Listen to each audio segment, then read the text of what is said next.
Feels comfortable, right? Tsaka siya yung pagka-post talaga ng isang pamot. Hindi na pinapatulog ng I'd like to have, if you don't have this kind of pillow, what can you use? You can use the bean, it's perfectly fine, yeah. Or towel. Maybe there's a lower back we can put at the back. Very underneath. There's a few layers under here. The more blankets you put on, the less obvious way you put those beans.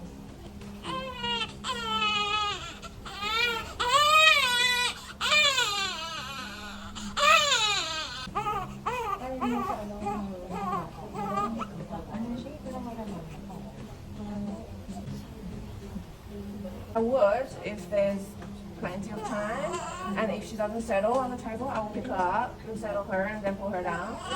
But back and forth would take a lot of time. She's fighting and she won't calm down. No matter what I do here, I will pick her up.